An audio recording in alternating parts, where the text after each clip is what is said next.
সর্বম শিবময়ম শিবানন্তা শিবকৃপানন্তা। আজকে আমরা আলোচনা করব সিংহ লগ্ন সিংহ রাশি সেপ্টেম্বর 2026 দৈনিক পথচলা নিয়ে।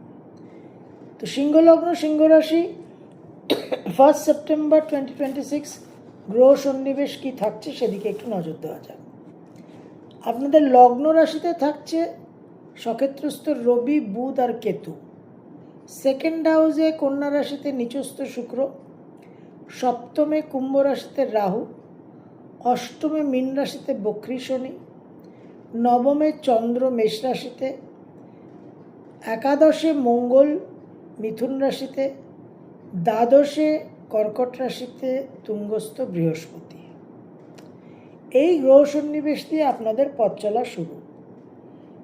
রবি লগ্ন রাশির অধিপতি গ্রহ সক্ষেত্রস্থ হয়ে থাকছে 17 সেপ্টেম্বর অবধি, কিন্তু রাহু কেতু নোডাল অ্যাক্সিসে সাউথ নোডের সঙ্গে। এই লগ্ন রাশির অধিপতি গ্রহ ট্রানজিট করবে 17 সেপ্টেম্বর, কন্যা রাশিতে প্রবেশ করবে। কন্যা রাশিতে প্রবেশ করলে বক্রী শনির মুখোমুখি হবে। সেখানে আরেকটু সমস্যা অন্য ধরনের, গুরুজনদের সঙ্গে সিনিয়রদের সঙ্গে কিছু মতবিরোধ এবং দাম্পত্য জীবনে কিছু অশান্তি, চোট আঘাত, হেলথ নিয়ে সাবধান থাকতে হবে। সিংহ রাশি ঢাইয়া চলছে, অবশ্যই একটা খুব ক্রিটিক্যাল টাইম। বুধ আপনাদের দ্বিতীয় একাদশপতি 7 সেপ্টেম্বর অবধি লগ্ন রাশিতে অবস্থান করবে নোডাল অ্যাক্সিসে সাউথ নোডের সঙ্গে। সেখানে কিছুটা ডিস্টারবেন্স, তবে 7 সেপ্টেম্বর স্বগৃহে তুঙ্গস্থ কন্যা রাশিতে সঞ্চার করলে ফিনান্সিয়াল জায়গাটা কিন্তু অনেকটা আপনাদের ক্লিয়ার হবে এবং বাকপটুতার মাধ্যমে পাওয়ার অফ স্পিচ আপনাদের জীবনে অনেক সমস্যার সমাধান করবে। ব্যবসায় উন্নতি হওয়ার, ব্যবসাতে সিংহ রাশি ঢাইয়ার কারণে মানি ফ্লো ব্যবসাতে যদি আটকে গিয়ে থাকে, তাহলে এই কন্যা রাশিতে বুধের ট্রানজিটে কিন্তু মানি ফ্লোটা আবার অনেকটা নর্মালাইজ হওয়ার সম্ভাবনা। এই বুধ 26 সেপ্টেম্বর গিয়ে তুলা রাশিতে সঞ্চার করবে। মঙ্গল আপনাদের রাজ্যকারক গ্রহ, চতুর্থ নবমপতি, 18 সেপ্টেম্বর দ্বাদশে কর্কট রাশিতে ট্রানজিট করবে এবং নিচস্থ হবে। 18 সেপ্টেম্বর অবধি একাদশের মঙ্গল আপনাদের জন্য যথেষ্ট পাওয়ারফুল এবং যথেষ্ট ফলদায়ী। শনির যে ঢাইয়া, এই ঢাইয়াকে মোকাবিলা করার জন্য রাজ্যকারক গ্রহের একাদশে অবস্থান যথেষ্ট পাওয়ারফুল। কিন্তু দ্বাদশে যখন ট্রানজিট করবে, বৃহস্পতির সঙ্গে একত্রে হবে, বিশেষভাবে আর্থিক ক্ষতি এবং অর্থ ব্যয়ের দিকে একটু নজর রাখতে হবে। শুক্র আপনাদের তৃতীয় দশমপতি থার্ড হাউসে 2 সেপ্টেম্বর ট্রানজিট করছে।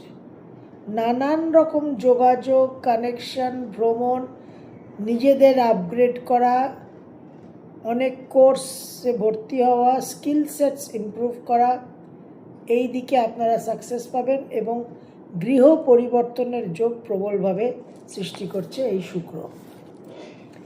বৃহস্পতি অশ্লেষা নক্ষত্রে, শনি বক্রী হয়ে রেবতী নক্ষত্রে, দুটো মেজর প্ল্যানেট গণ্ডন্ত নক্ষত্রে এবং আপনাদের সিংহ রাশির চলছে ঢাইয়া।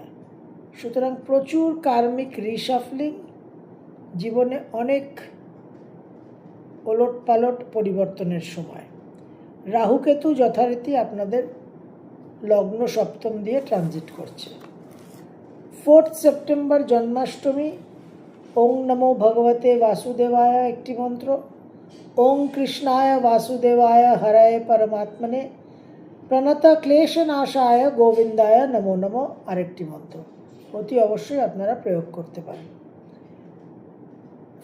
সেপ্টেম্বর গণেশ চতুর্থী, তার জন্য আলাদা করে ভিডিও উপস্থাপনা করব। এবং 27 সেপ্টেম্বর থেকে পিতৃপক্ষ শুরু হচ্ছে, নন নেগোশিয়েবল, অতি অবশ্যই পালন করতে হবে, বিশেষভাবে কর্মখণ্ডনের একটা উপায়। 7 সেপ্টেম্বর অজয় একাদশী, 22 সেপ্টেম্বর পরিবর্তনী একাদশী, সম্ভব হলে পালন করবেন। 1 and 2 সেপ্টেম্বর 2026 সিংহলগ্ন সিংহ রাশি, বিশেষভাবে একটা মনের মধ্যে উচ্চাকাঙ্ক্ষা, সাফল্যের প্রেরণা, বিশেষভাবে নিজের কিছু গঠনমূলক পরিকল্পনাকে বাস্তবায়িত করার ইচ্ছে, কিন্তু ভাগ্য খুব একটা সহায়তা করবে না। বাবার শরীর স্বাস্থ্যের দিকে নজর দিতে হবে। 3 and 4 সেপ্টেম্বর কর্মক্ষেত্রে বিশেষভাবে পরিবর্তনের যোগ, বিদেশের সঙ্গে যোগাযোগ, বিদেশে এবং বর্তমান স্থান থেকে স্থানান্তরিত হওয়ার সম্ভাবনা দেখা যাচ্ছে কর্মক্ষেত্রে। ক্রিয়েটিভ ফিল্ডে বিশেষ সাকসেস। 5, 6, 7 বিশেষভাবে আর্থিক উন্নতির যোগ, মন মানসিকতার মধ্যে প্রবল কনফিডেন্স, তার সঙ্গে ঔদ্ধত্য, অ্যাগ্রেশন, ইগো, এটাকে কিন্তু কন্ট্রোলে রাখতে হবে। প্রচুর মানুষের সঙ্গে যোগাযোগ, কানেকশন এবং আর্থিক উন্নতির যোগ দেখা যাচ্ছে। গৃহ লাভেরও একটা, গৃহ ক্রয়েরও একটা সম্ভাবনা 5, 6, 7। 8 আর 9, 8 and 9 সেপ্টেম্বর স্পিরিচুয়াল ম্যাটার্সে বিশেষ লাভবান হবেন। তীর্থ ভ্রমণ, কোনো দীক্ষা লাভ, গুরু লাভ, গুরু সান্নিধ্য, ভ্রমণের যোগ প্রবলভাবে দেখা যাচ্ছে। সন্তানের বিদেশ যাত্রার একটা সম্ভাবনা। রিসার্চ ফিল্ডে যারা আছেন হায়ার এডুকেশনে, তারাও সাকসেস পাবেন।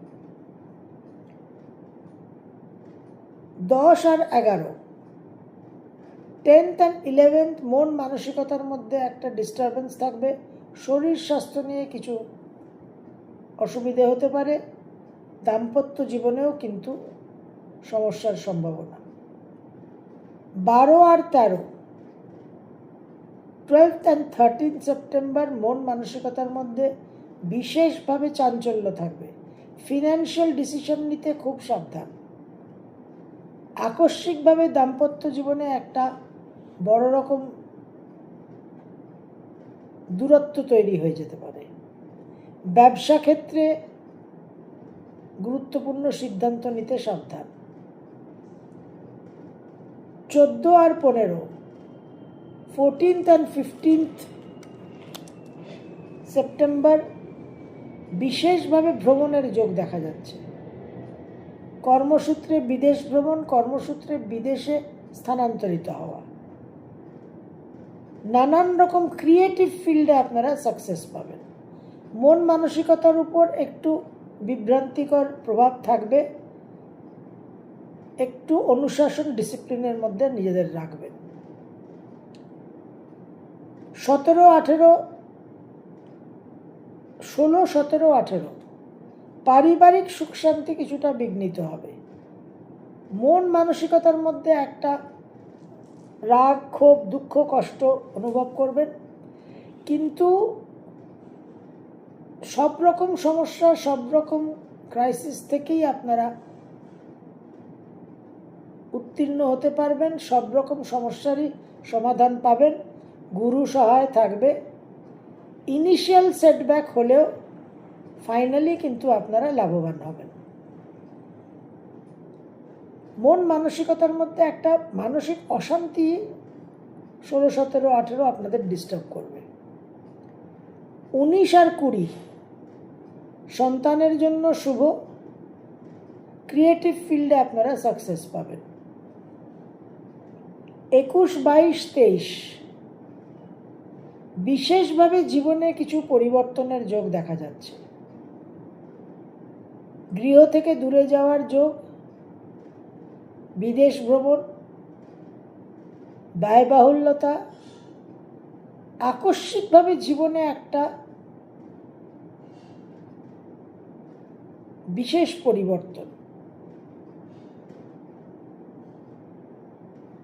কর্মক্ষেত্রে, এডুকেশনের ক্ষেত্রে কিছু মেজর ডিসিশন চেঞ্জ হতে পারে।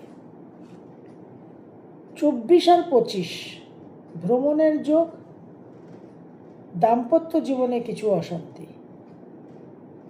মায়ের শরীর স্বাস্থ্য নিয়ে আকস্মিক উৎকণ্ঠা।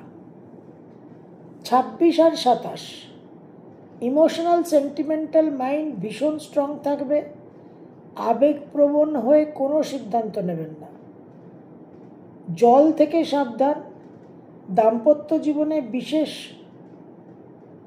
অশুভ প্রভাব দেখা যাচ্ছে, ব্যবসায় এবং হাজব্যান্ড ওয়াইফের জীবনে কিছু সমস্যা। 28, 29, 30, 28, 29, 30 আমোদ প্রমোদ বিনোদনের মধ্যে দিয়ে সময়টা কাটবে, তবে অপ্রিয় কিছু ঘটনা তৈরি হতে পারে। মন মানসিকতার মধ্যে চাঞ্চল্য থাকবে, কিন্তু ক্রিয়েটিভ ফিল্ডে আপনারা বিশেষ সাকসেস পাবেন। সিংহ লগ্ন, সিংহ রাশি। সিংহ রাশি ঢাইয়া চলছে। এই ঢাইয়া চলাকালীন কিন্তু দ্বাদশে নিচস্থ মঙ্গল, অবশ্যই মঙ্গল বৃহস্পতি চতুর্থ পঞ্চমপতি কর্মধর্ম অধিপতি যোগ নিশ্চিত, কিন্তু যেহেতু ঢাইয়া এবং শনি বক্রী, এই সময় সিংহ রাশি, সিংহ লগ্ন একটা গুরুজন হানি বা গুরুজনকে নিয়ে বিশেষ উৎকণ্ঠা, পারিবারিক বিশেষ অশান্তি সৃষ্টি হওয়ার কিন্তু সম্ভাবনা দেখা যাচ্ছে। প্লাস নিজেদেরও চোট, আঘাত, রক্তপাত, আকস্মিক অস্ত্রোপচারের একটা সম্ভাবনা। তো সাবধানতা, সচেতনতা, সজাগ হয়ে চলাটা বিশেষ প্রয়োজন। শুক্র সক্ষেত্রস্থ হয়ে থাকছে, একটা ইজি গোয়িং ভাব থাকবে। সেই ইজি গোয়িং ভাবের কারণে ডিসিপ্লিনটা একটু কম্প্রোমাইজড হবে, সাবধানতা একটু কম্প্রোমাইজড হবে। সেই দিকে অবশ্যই বি ভেরি ভেরি কেয়ারফুল, কারণ ঢাইয়া চলাকালীন দ্বাদশে নিচস্থ মঙ্গল অষ্টমপতিকে নিয়ে, সেই জায়গাটাকে কোনোভাবেই কিন্তু অগ্রাহ্য করা বা ইম্পর্টেন্সটাকে মিনিমাইজ করার বিলাসিতা আমরা করতে পারি না। We can't afford to do it. অবশ্যই কিন্তু সাবধানতা অবলম্বন করবেন। সর্বম শিবময়ম শিবানন্তা শিবকৃপা।